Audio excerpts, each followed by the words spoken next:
안녕하세요. 오랜만에 인사를 드립니다. 제가 지난 한 달 동안에 여행을 좀 여기저기 다녀오느라고 영상을 업로드 못했습니다. 그래서 오늘은 제가 지지난번인가 와인 페어링에 관해서 한번 영상을 올린 적이 있습니다. 그때 뭐 약간 사회적 이슈도 있고 해서 올린 적이 있어서 제가 오늘은 좀 와인 이야기를 좀 계속을 해보려고 합니다. 그래서 제가 제목을 이렇게 정했습니다. 비싼 와인은 좋은 와인인가? 그리고 제가 부제로 이 와인에 대한 취향 개발의 중요성에 대해서 좀 얘기를 해보려고 합니다. 과연 비싼 와인이 좋은 와인일까요? 한번 어, 생각을 해보도록 하죠. 그래서 제가 여기 이렇게 썼습니다. 이 어떤 와인이 좋은 와인일까? 제가 뭐 와인 강연도 몇 번 한 적이 있습니다. 제가 뭐 와인 자격증은 없지만 그냥 와인 애호가로서 강연을 몇 번 한 적이 있는데 제가 처음에 가서 한 질문이 이 청중들한테 질문이 이거예요. 어떤 와인이 좋은일까요? 그리고 A 비싼 와인, B 내 입맛에 맞는 와인. 어떤 와인이 좋은 와인일까요? 물어보면 되게 좀 앞에 앉으신 분이 되게 손을 들고 B가 아닐까요? 내 입맛에 맞는 와인이 좋은 와인이겠죠. 이제 그렇게 대답을 하시는 경우를 좀 봤습니다.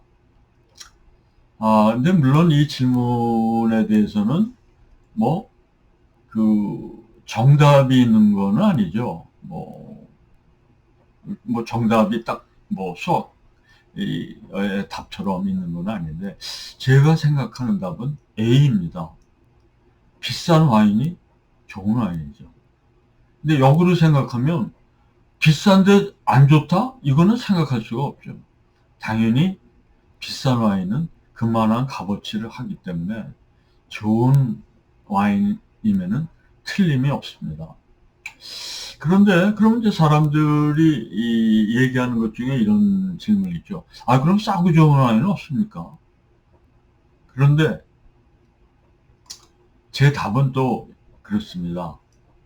이 세상에 싸고 좋은 건 없습니다.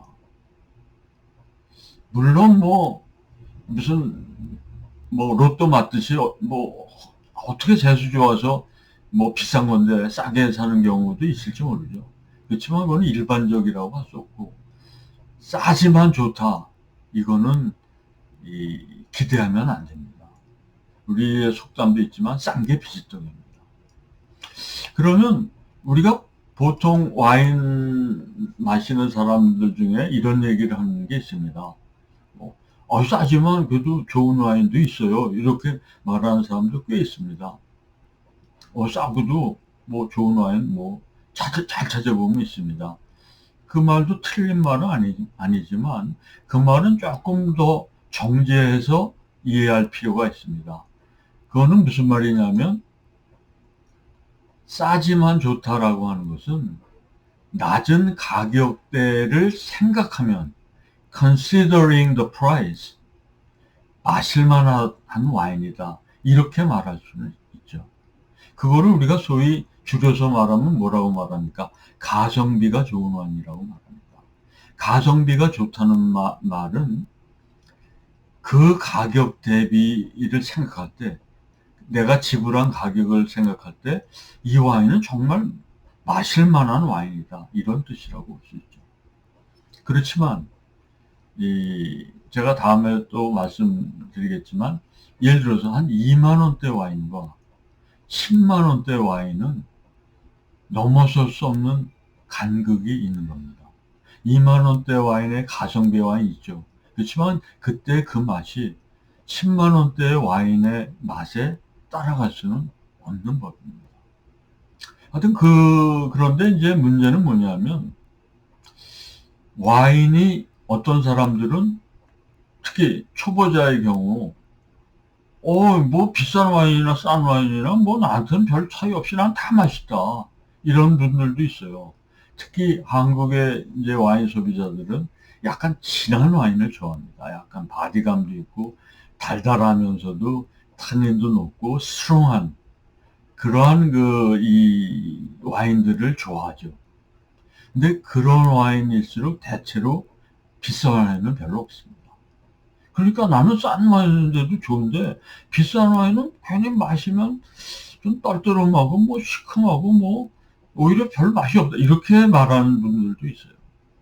그거는 뭐냐면 와인의 취향은 개발이 되어야 된다는 뜻입니다. 제가 이제 여기 그 음악과도 좀 비유를 했는데 클래식 음악과 대중가요를 생각해 보면 우리가 대중가요는 특별히 공부하거나 무슨 취향을 개발하거나 노력을 해서라기보다도 그냥 들으면 좋은 곡들이 있죠. 가령 뭐 조용필의 뭐 돌아와요 부산항에 이거 듣자마자 너무너무 내 마음을 와닿는다. 뭐 당연히 그럴 수 있죠. 그런데 예를 들어서 클래식 음악 중에 이 바하의 무슨 골드베르 뭐 변주곡이라든가 이런 거 들으면 이게 뭐 안 와닿거든요. 조용필의 그 음악처럼 이게 뭐지? 뭐 나는 별론데 이렇게 생각할 수가 있죠. 마찬가지입니다. 클래식 음악은 내가 그 음악에 대해서 공부를 하고 많이 들어보고 경험을 넓히고 그래야만 그 음악이 귀에 들리고 음악의 진가를 알게 되는 것처럼 와인도 그러한 면이 있는 거죠. 그래서 와인도 오랜 경험과 노력이 필요한 겁니다. 그래서 취향의 개발이 중요한 요소가 되는 겁니다. 그래서 와인은 일종의 문화재입니다. 와인 자체가 하나의 컬처고요. 또 익스피리언스 굿이라고 합니다. 이거는 경험을 통해서 그 가치가 얻어지는 재화다 이런 뜻이죠. 우리가 예술품이나 이런 것들, 좋은 클래식 음악이나 이런 거는 경험제입니다. 그거는 경험을 통해서 많은 경험을 해보고 공부를 해보고 많이 들어보고 많이 보고 또 이래서 이제 그러한 과정을 통해서 내 취향이 이 디벨롭 될 때 그 가치가 느껴지는 그런 익스피리언스 굿이라고 할 수 있고 또 이런 익스피리언스 굿은 소비하는데 시간이 필요합니다. 그래서 굉장히 타임 컨슈밍한 굿이죠. 금방 그 가치를 얻어내기 어려운 그러한 재화라고 할 수 있겠습니다. 그래서 제가 여기 좋은 와인의 조건 뭐 썼는데요. 좋은 와인이라고 하는 거는 제가 볼 때는 한 두 가지가 아, 요건이 필요한데 하나는 밸런스가 얼마나 잘 잡혀 있는가. 그 밸런스라고 하는 거는 그 와인 속에 있는 그 태닌, 그 다음에 acidity, 산도, 그 다음에 sweetness, 당도 이러한 것들이 잘 균형을 이루고 있어야 그것이 좋은 맛을 내는 거죠. 그리고 그거에 덧붙여서 구조감이 있어야 됩니다. 단조로운 것보다도 complexity, 그 어떤 structure, 그거를 위해서는 minerality라고 하는 어떤 그 테루아에서 느껴지는 다양한 그 미네랄을 느낄 수가 있어야 되고 또 long finish, 그거는 엘레강스를 말하는데 어떤 정말 피니쉬가 긴 아름다운 어떤 그 여운을 주는 그 피니쉬가 있는 그런 와인이 좋은 건데 초보자들이 마시는 이런 진하고 달고 이 강한 와인들은 대개 피니쉬가 약합니다. 그리고 미네랄리티가 별로 없고요. 태는은 강하고 뭐 이런 것들이라 처음에 어택이라고 그러죠. 처음 딱 마실 때. 그때 막 입안에 뭐 좋은 느낌이 드는 수는 있지만, 그거가 이렇게 아주 어떤 아름다움을 갖는 그런 그 엘레강스는 약하죠. 그래서 입문할 때 그 필요한 거가, 이 와인에 입문하도록 이끄는 거가 굉장히 중요하다고 얘기를 많이 합니다. 그래서 어떤 와인, 여기 썼지만, 마스터 오브 와인 같은 사람은 제가 이름은 뭐 안 밝히겠습니다만은, 이 초보자들을 잘못된 길로 인도하는 그런 와인 업자들은 다 깜빵에 쳐넣어야 된다. 뭐 이렇게 말하는 사람도 있어요. 그래서 초보자들한테 와인의 정석을 가르쳐 주는 게 아니라 처음에 마셨을 때 좋은 느낌이 나는, 그래서 심지어 아주 스트롱한 그 어떤 그 질감을 주기 위해서 이 위스키 배럴, 그 오크통을 이거 위스키를 이제 숙성하던 이 그 통에다가 와인을 넣으면은 위스키 맛도 나고 그래갖고 그 알코올릭이 더 세지게 느껴지죠. 그래서 와인을 마시는 사람들이 더 알코올도 느껴지고 더 아주 맛이 있게 느껴지게 할 수가 있습니다. 그 다음에 오크 느낌을 나기 위해서 좋은 오크통을 쓰는 게 아니라 오크 스틱 같은 걸 그냥 값싼 그런 오크 스틱 같은 걸 써서 오크 향을 나게 하는, 이거는 마치 좋은 화장품, 좋은 그 메이크업을 하는데 좋은 재료의 화장품 쓰는 게 아니라 싸구려 화장품을 써서 이 거치를 하는 그러한 이 와인이 되기 때문에 와인을 이 입문을 이런 걸로 시킨다라고 하는 거는 와인 비기너들을 오도한다 이런 의미에서 이 어떤 사람들은 이런 생산업자를 다 없애야 된다 뭐 이렇게 얘기하는 사람도 있습니다. 하여튼 그런데 제가 여기서 하나의 그 와인에 관한 서베이를 하나 소개해 드리는데, 이거는 하여튼 또 좀 이걸 보면 그렇지 뭐 그렇게 생각하시는 분도 많을 거예요. 즉 영국의 그 에드인버러 심리학과의 어떤 연구팀이 이 일반 사람들을 대상으로 와인을 얼마나 이 사람들이 맛을 느끼나 이거를 그 조사한 그러한 그 서베이가 있습니다. 그래서 그 서베이를 보면요, 좀 싸구려 와인과 그 약간 중급 정도의 가격의 와인을 이 블라인드 테이스팅을 한 거죠. 이제 상표를 가리고 마셔보게 하는 건데, 싸구려 와인은 한 3, 4파운드, 그러니까 한 7,000원짜리. 그 다음에 조금 중급 와인은 한 10에서 한 30파운드 정도. 그러니까 한 2만 원에서 한 5만 원 정도. 그러니까 가격 차이가 한 5배 이상 차이가 나죠. 그런데 비싼 와인을 구분할 수 있냐? 이걸 테이스팅 해봤더니, 블라인드 테이스팅 해봤더니, 맞힐 사람이 50% 정도밖에 안 된대요. 이거는 뭐냐? 그냥 아무렇게나 찍는 거죠. 동전 던지기 해서 그냥 찍은 거고 똑같습니다. 즉, 둘 중에 아무거나 랜덤하게 그 고른 거고 같은 결과라고 하는 뜻이죠. 그러니까 아무 의미가 없다는 거죠. 그러니까 구별해내는 거가 사실은 거의 뭐 랜덤하게 그냥 찍은 거고 똑같다 이런 겁니다. 이제 특히 와인의 대명사인 이제 보르도 와인을 갖고 또 조사를 해봤더니, 즉 한 6천 원짜리 싸구려 와인과 한 3만 원짜리 조금 중급의 이 보르도 와인도 역시 블라인드 테이스팅을 해봤더니 정답자가 39%, 40% 정도. 이거는 50%도 더 낮아요. 그러니까 이 말은 뭐냐? 더 싸구려 와인을 더 비싼 와인이라고 찍은 사람이 더 많다는 것입니다. 10명 중에 6명은 싸구려 와인을 비싼 와인으로 찍고 4명이 이제 제대로 찍었다라고 하는 거니까. 이거는 정말 이거는 와인의 값과 이 어떤 사람들이 느끼는 퀄리티하고는 아무 관계가 없구나. 이런 결론에 도달할 수도 있는 거죠. 그래서 이거는 비싼 와인을 사 먹을 필요가 없다.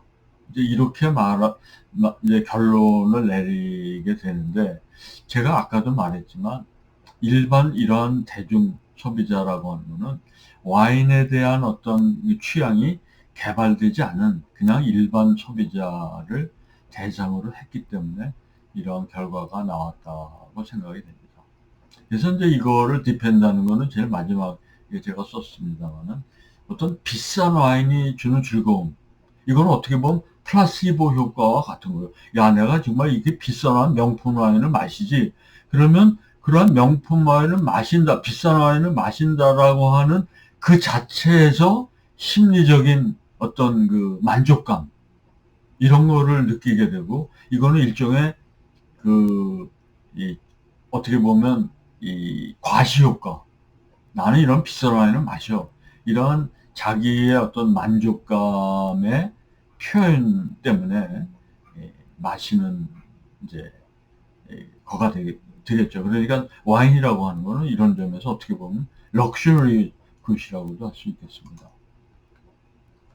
그럼 와인 가격은 도대체 이 비싼 와인은 어떻게 가격이 결정되는 건가? 그러면 이 와인 가격이라고 하는 거는 경제학적으로 보면 수요와 공급에 의해서 가격이 결정되는 게 당연한 거죠. 그러면 수요와 공급에서 결정되는데 우선 공급 사이드를 보면요. 공급 사이드에 보면 우선 제일 중요한 거가 와인을 생산하는 땅, 떼화라고 하죠. 떼화의 등급에 의한 토지 가격이 어마어마하게 차이가 납니다. 제 생각에 이 부르고뉴에 진짜 비싼 와인이 나는 DRC, 저희 그 로마네 꽁띠나 라타슈 같은 와인이 나는 그 토지의 아마 평당 가격은 제가 뭐 자신 있게 말할 수는 없습니다만 아마 우리나라의 명동의 땅값보다 아마 더 비쌀지도 모릅니다. 그만큼 와인을 생산하는 이 토지, 땅의 그 가격이 일단 어마어마하게 비쌉니다. 그러니까 거기서 나오는 이 작물, 포도, 그 가치가 어마어마한 그런 밸류를 지닌 거죠. 그 다음에 이제 그 토지뿐만 아니라 거기에 들어가는 이제 레이버 코스트가 있죠. 인건비를 생각해 보면 좋은 와인일수록 이 기계로 하는 것보다 손수학을 합니다. 핸드피킹. 그래서 핸드피킹에서 다 사람들이 눈으로 감별하고 스크리닝을 합니다. 물론 아주 큰 와이너리들은 이제 그거를 기계로도 하고 다시 그 다음에 기계를 하더라도 나중에 다시 눈으로 사람의 눈으로 다시 스크리닝을 하죠. 그러니까 이게 비용이 어마어마하게 시간적 비용과 인건비가 들게 됩니다. 그리고 경제학 할 때도 비오디나미, 바이오디나미라고 그러죠. 비오디나미 방법, 유기농법을 쓰고 뭐 비료나 이런 것도 전혀 안 쓰고 정말 그 자연 상태 그대로 경작을 하고 또 트랙터 같은 것도 안 씁니다. 제가 불고뉴에 갔을 때 와이너리 로마네 꽁띠 와이너리 갔더니 말이 경작을 하고 있습니다. 이 땅을 갈고 있었어요. 그만큼 말을 이용할 정도로 유기농 이 방식을 하고 그 다음에 초면제가 생기는데 특히 이제 되게 좋은 해 나쁜 해 가리는 거가 나쁜 해는 되게 이 소리가 내려갖고 막 포도가 다 못 쓰게 되고 막 얼고 상하게 되는 이제 그래서 작황이 나빠지는 건데 그거를 막기 위해서 그 보르도나 이런 데서는 좋은 와이너리에서는 불을 피웁니다. 바깥가운데 불을 막 피워서 소리 방지를 하는 거죠. 그래서 소리가 못 끼게.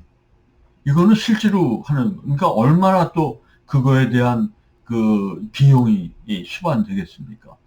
특히 영화를 보면 우리가 실제로 볼 수 있는데요. 영화 구름 위의 산책이라는 영화가 있습니다. 그 영화 보면 Walk in the Cloud인가 뭐 그런 영화가 있는데 키아누 리브스가 나오는 영화인데 거기 보면 그 캘리포니아 와이너리에서 소리가 내고 날씨가 나빠지니까 불을 피우고 인부들이 가갖고 커다란 날개를 막 해갖고 부채질을 하고 있어요. 불로. 그런 장면을 그 영화에서 볼 수 있습니다. 그 정도로 공을 들입니다. 좋은 와이너리일수록요. 그 다음에 숙성 장치도 신경을 무지하겠습니다. 스테인레스 쓰는 데도 있고 암포라 같이 옛날 토기를 쓰는 데도 있고 또 아주 그 오크통을 쓰는 데가 있죠. 그러니까 이것들이 다 비용이 어마어마하게 다 듭니다. 어떤 데는 이 스테인레스를 쓰고 또 오크통을 같이 쓰는 데도 있고요. 다 이제 그 어떤 이 치명이나 어떤 그 양조 방식에 따라서 다른 방법을 씁니다. 그런데 이 오크통 같은 거가 얼마나 비싸냐면요. 작은 오크통이라는 게 되게 이 와인 병으로 그러니까 750ml짜리가 한 이 300병 나오는 병, 그 통입니다. 그 통을 하나 구입하는데 보통 8천에서 10,000유로 정도 합니다. 지금 시세로. 그러니까 이 통 하나가 우리나라 돈으로 1,500만 원 정도예요. 근데 이걸 몇 년 못 씁니다. 뉴욕 통을 이렇게 몇 년 못 씁니다. 그러니까 비용 자체가 어마어마하게 듭니다. 우리가 이제 특히 비싼 와인은 이제 이 수요 측면도 생각을 해야 되는데, 수요 측면은 이제 와인에 대해서 사람들의 기호가 얼마나 변하는가, 이거에 따라서 좀 달라지죠. 와인에 대한 수요가 늘어나면 당연히 가격이 올라갑니다. 우리나라 와인의 이 열풍이 불 때 와인 가격이 막 올라가죠. 와인에 대한 이제 좀 열풍이 줄고 좀 잠잠해지면 와인 가격은 좀 떨어지게 됩니다. 또 하나는 이 대체 이 알코올리 음료의 가격 변화죠. 가령 이 위스키나 또 요새는 그 위스키 열풍도 불지만 사케 열풍도 부는데, 젊은 애들을 중심으로 사케가 수입이 많이 되고 사케에 대한 수요가 늘니까 사케 가격이 막 올라가죠.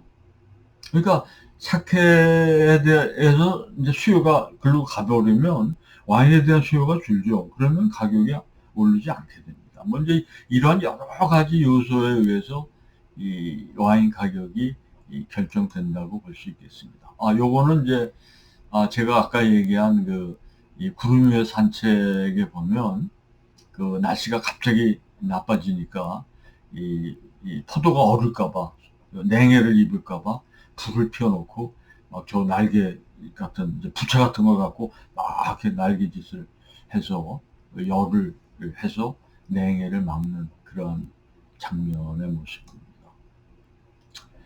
근데 이제 특히 수요 공급에 의해서 결정된다고 말씀을 드렸지만, 천문학적인 와인 가격은 그럼 어떻게 되는 거냐?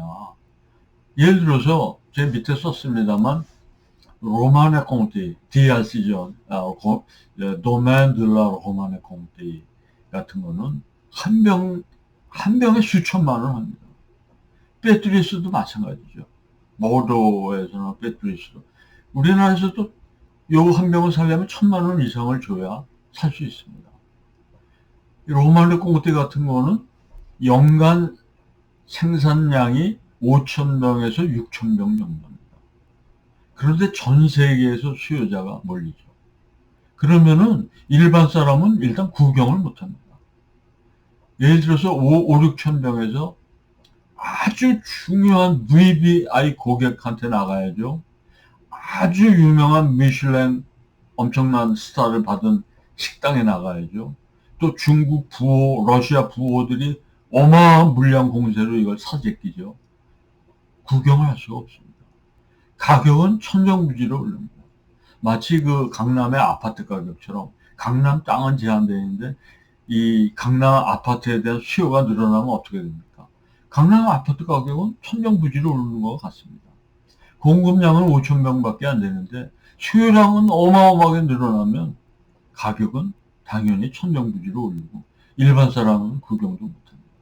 배터리스 역시 3만 명 정도 생산을 하니까 어떻게 되겠습니까? 마찬가지죠.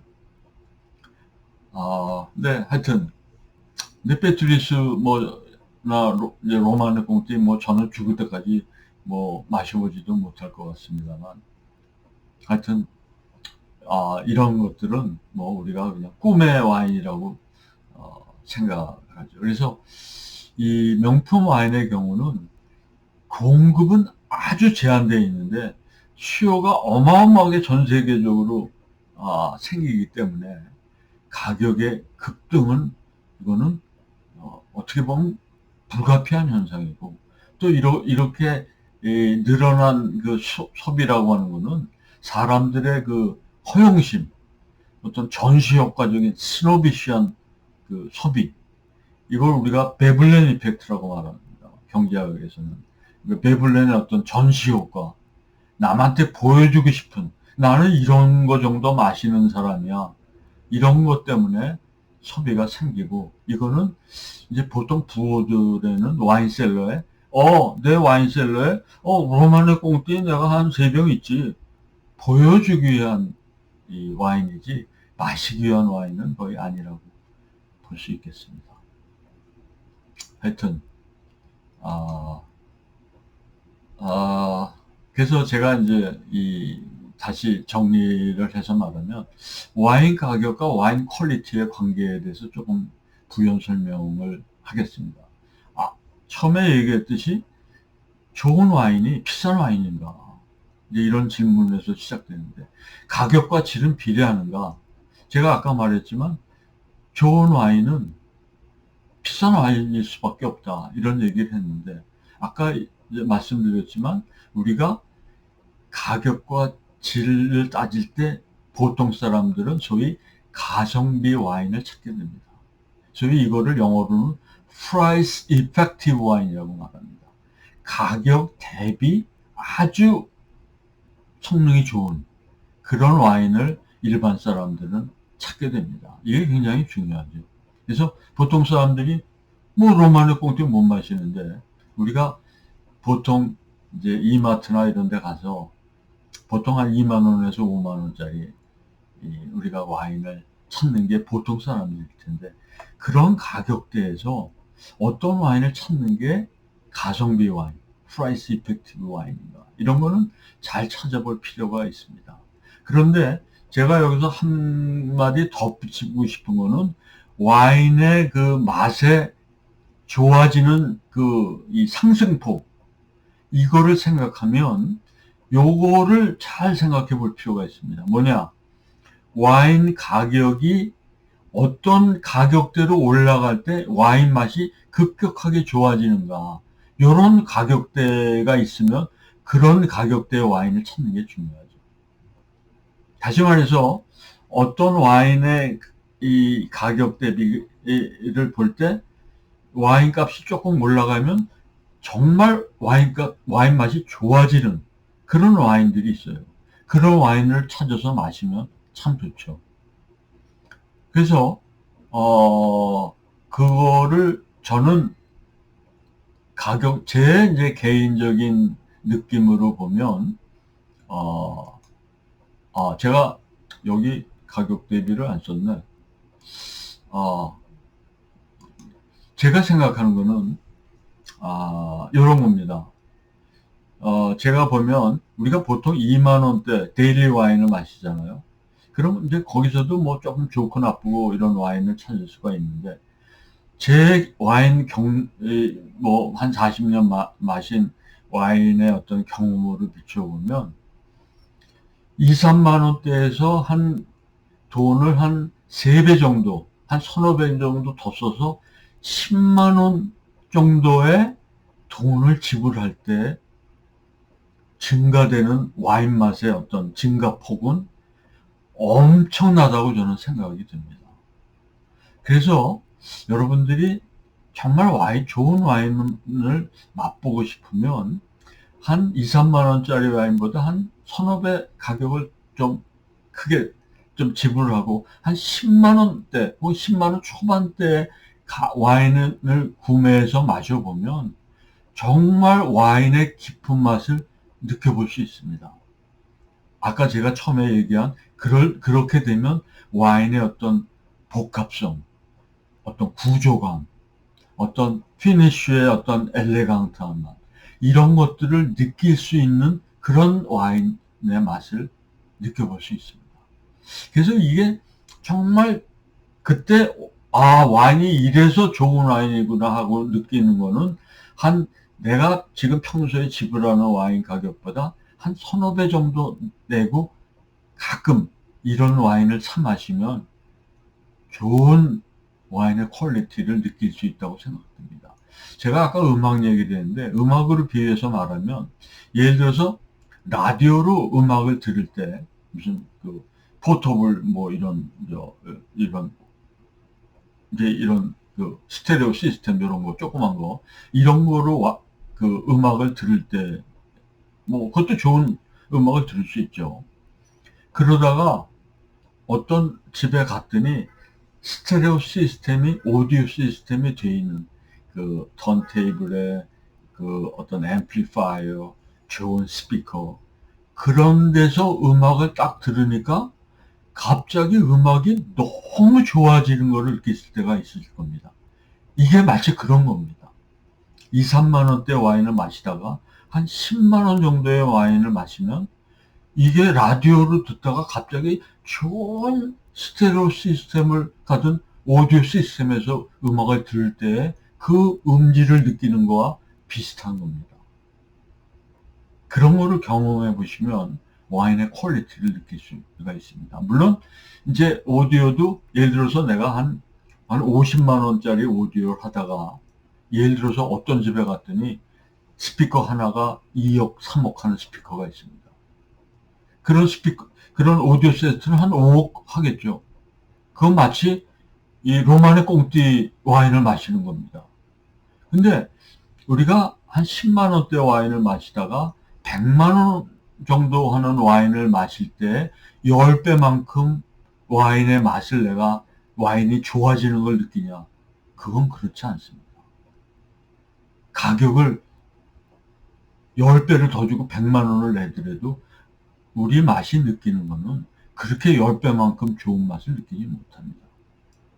그래서 제가 가장 권하고 싶은 가장 가성비가 좋은 와인 가격대는 10만 원 초반대에 보르도의 그랑크리 한 5등급 정도의 와인을 마셔보기를 제가 강력히 추천드립니다. 그러면 와인의 어떤 정말 좋은 와인은 이런 맛을 가질 수 있구나. 이러한 구조감이나 이러한 미네랄리티나 이러한 좋은 마지막 피니쉬를 느끼고 이 태닌이나 애시디티나 이런 스위트니스가 잘 밸런스를 이루는 그런 와인을 맛보실 수가 있게 되지 않을까. 그래서 오늘 이 영상을 준비해 봤습니다. 감사합니다.